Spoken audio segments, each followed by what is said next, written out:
ابھی تک جو کچھ اسٹیبلشمنٹ نے چاہا ہے وہ کر لیا ہے. عمران خان کی بڑھ کے اڈیالہ جیل تک محدود ہے. عمران خان اور علی امین گنڈاپور جو کر رہے ہیں یہ نورہ کشتی کر رہے ہیں. عمران خان کی بھی خواہش وہی ہے جس کا ذکر رؤوف حسن صاحب نے بادامی صاحب کے شو میں ARY پہ کیا. میں نے خود ہی کہا تھا آپ کو کہ آپ رابطے کریں، اب میں خود ہی کہہ رہا ہوں کہ رابطے ختم کریں. اگر وہ عمران خان کی بات زیادہ سن رہے ہوتے تو وہ لاہور والے جلسے میں پہنچ چکے ہوتے اور موٹر وے پہ بیٹھ کر چائے نہ پی رہے ہوتے. تو نان فائلر جو ہے نا اب اس کو ریاست کے دشمن کے طور پر ٹریٹ کیا جائے گا. عدیلہ بلوچ کی کہانی ہے، اس سے بہت سے لوگوں کی آنکھیں کھل جانی چاہیے. PLA جیسی تنظیمیں ہیں، یہ کس طرح لوگوں کے ذہنوں کو معوف کرتی ہیں، نوجوان نسل کو گمراہ کرتی ہیں، انہیں خود کش بمبار بناتی ہیں، ان کی زندگیاں ان کے خاندان تباہ و برباد کر دیتی ہیں.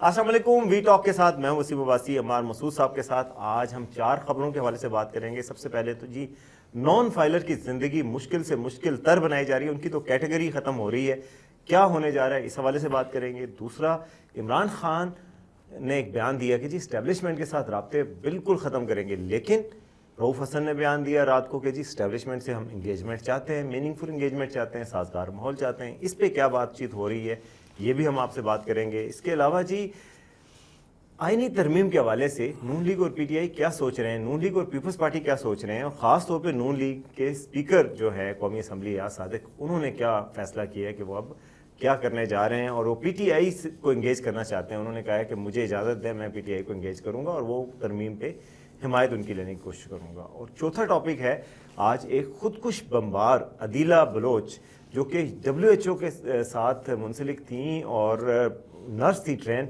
وہ گرفتار بھی ہوئی ہیں. ان کی پریس کانفرنس بھی ہوئی ہے. انہوں نے بتایا کہ کس طرح ان کو مجبور کیا گیا اس طرح کے کام کرنے پہ اور وہ یہ نہیں چاہتی تھیں. اس حوالے سے بھی بات ہوگی. تو جی عمار صاحب، سب سے پہلے ہم میرا خیال ہے عمران خان صاحب کے اسٹیبلشمنٹ کے حوالے سے بات کرتے ہیں کہ یہ کنفیوزنگ سا میسیج آ رہا ہے. ہم سے ورکر پوچھ رہے ہیں کہ ہم نے کیا کرنا ہے کیونکہ سمجھ نہیں آ رہی. عمران خان صاحب نے آج کہا ہے جی علی امین گنڈاپور کو، ہماری سٹوری ہے، زبیر علی خان کی سٹوری ہے کہ انہوں نے علی امین گنڈاپور کو کہا کہ تمام رابطے ختم کر کے تحریک چلائیں. انہوں نے کہا کہ میں نے خود ہی کہا تھا آپ کو کہ آپ رابطے کریں، اب میں خود ہی کہہ رہا ہوں کہ رابطے ختم کریں.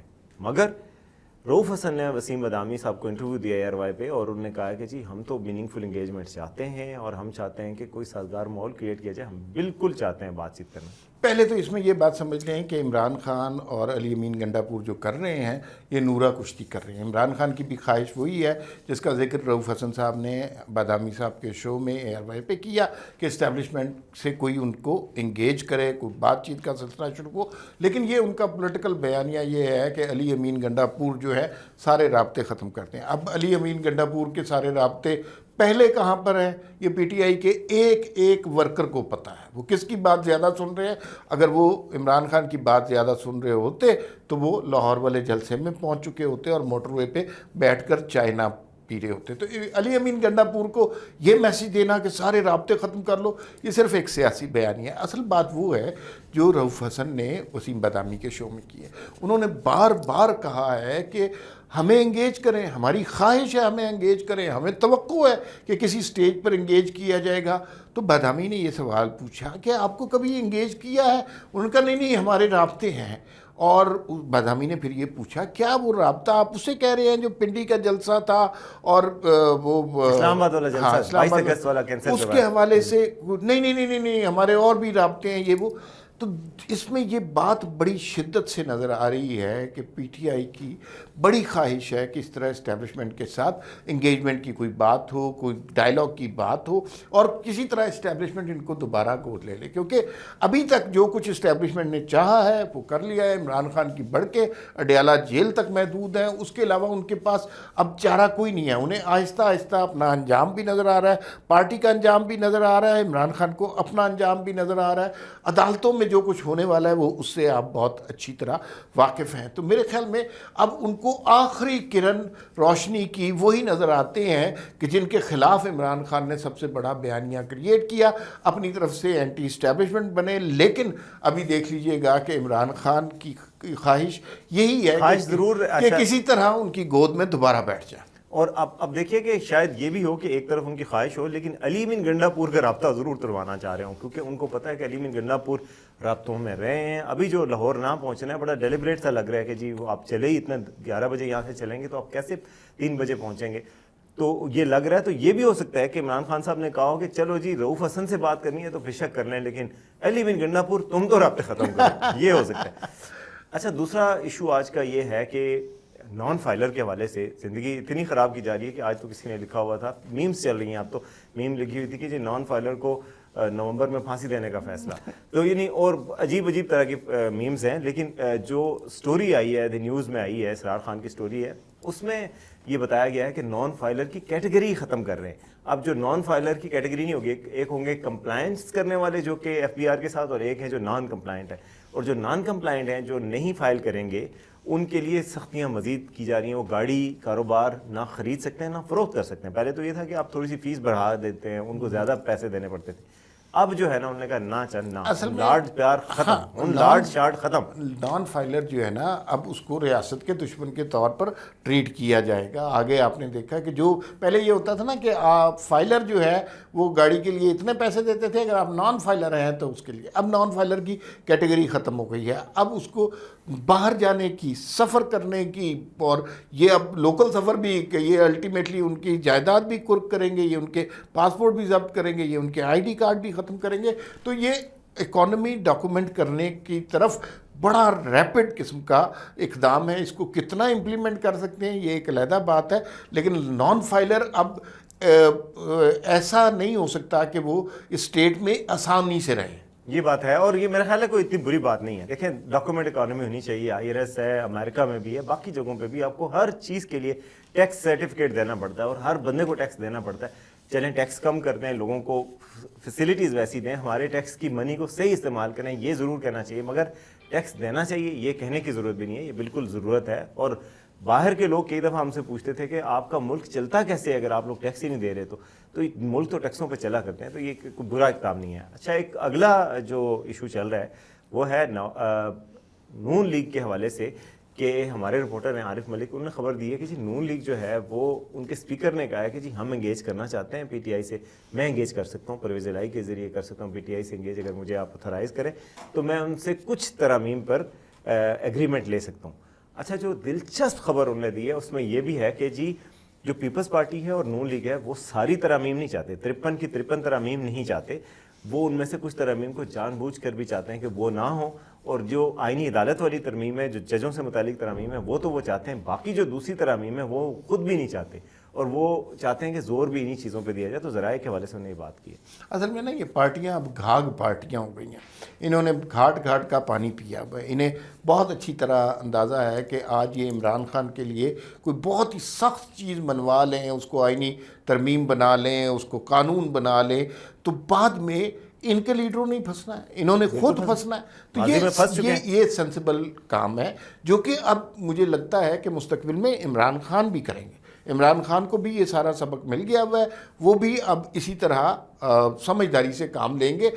ابھی تک وہ سمجھداری نظر نہیں آ رہی کیونکہ ابھی ان کی پوزیشن مختلف ہے، لیکن جب بھی وہ کسی اس طرح کی پوزیشن میں آئیں گے انہیں اندازہ ہو جائے گا کہ اگر ڈیموکریسی چلانی ہے تو پولیٹیکل ایکٹرز کے ساتھ ڈائیلاگ کرنا ہے. ایاز صادق صاحب نے جو بات کی ہے بہت اچھی بات ہے. آئینی ترامیم جب بھی ہوں اور اس میگنیٹیوڈ کی ہوں تو اس وقت تمام سٹیک ہولڈرز کو، پولیٹیکل پارٹیز کو اکٹھے ہونا چاہیے. پی ٹی آئی کا ظاہر ہے وہ زیر عتاب ہیں، آج زیر عتاب ہیں، کل نہیں ہوں گے، پرسوں کچھ اور سچویشن ہوگی. تو اس سٹیج پہ ان کی طرف سے اگر تھوڑی سی بھی انڈورسمنٹ مل جاتی ہے تو یہ پارلیمان کی بہت بڑی جیت ہے.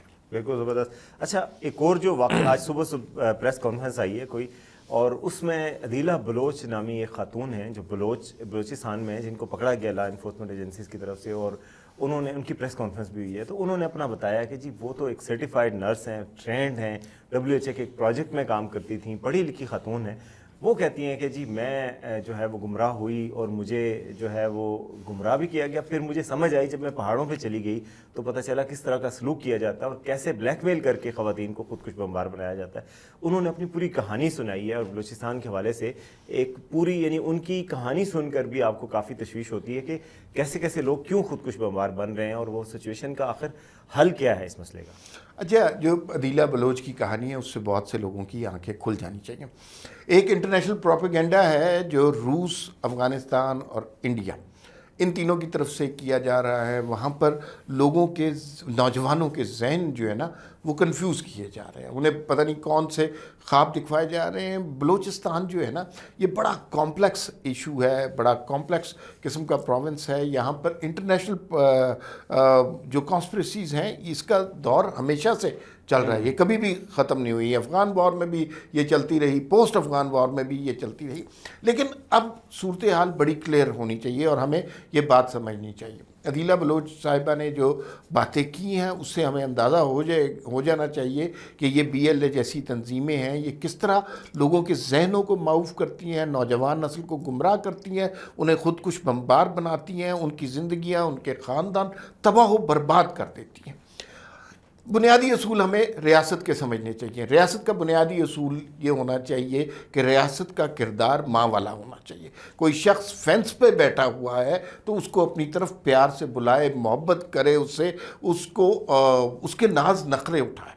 لیکن کوئی شخص اگر ریاست کے خلاف بندوق اٹھاتا ہے تو اس کا مطلب ہے کہ وہ ریاست کی ریٹ کو چیلنج کر رہا ہے۔ ایسے شخص کو کوئی معافی نہیں دینی چاہیے، ایسے شخص کو پاکستان کا دشمن کنسیڈر کرنا چاہیے اور ان کو ختم کرنا چاہیے، کیونکہ آپ یا تو اس ملک میں نہ رہیں، لیکن اگر آپ اس ملک میں رہ رہے ہیں تو اس ریاست کو، اس کے آئین کو، اس کے قانون کو تسلیم کریں۔ یہ نہیں ہو سکتا کہ آپ اپنے اس ملک میں بھی رہیں اور اس ملک کے خلاف سازش بھی کرتے رہیں، اس ملک کے نوجوانوں کا ذہنوں کو بھی کنفیوز کرتے رہیں اور اس ملک کے خلاف بندوق بھی اٹھائیں۔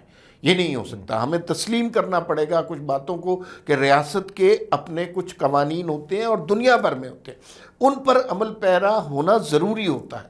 اگر فرض کیجئے کہ ان کو آپ چھوڑ دیتے ہیں یا ان کی طرف ہمدردی کی نگاہ دیکھتے ہیں تو پھر ریاست کا اپنا وجود قائم نہیں رہ سکتا۔ یہ نہیں ہو سکتا کہ ہمارے فوجیوں کو، ہماری سیکیورٹی فورسز کے لوگوں کو وہ مارتے رہیں۔ یہ نہیں ہو سکتا کہ وہاں پہ پنجابی جائیں، ان کو بسوں میں سے شناختی کارڈ دیکھ کے نکال کر مارا جائے اور پھر یہ آزادی اظہار یا کوئی اور اس طرح کا نعرہ لے کے اس سے محفوظ نہیں رہ سکتے۔ ان کے خلاف ایک سیریس اور سٹرونگ آپریشن کی ضرورت ہے اور ریاست کو ان کو ریاست کا، پاکستان کا دشمن ماننا پڑے گا اور اسی شدت کے ساتھ، آہنی ہاتھ کے ساتھ ان دشمنوں کو کچلنا ہوگا۔ یعنی کہ سافٹ اسٹیٹ کا جو کنسیپٹ ہے وہ ختم کرنا پڑے گا، ریاست کو ریاست بن کے دکھانا ہوگا۔ تو یہ تھی جی آج کا وی ٹاک، امید آپ کو پسند آئے گا۔ دیکھتے رہیے وی نیوز۔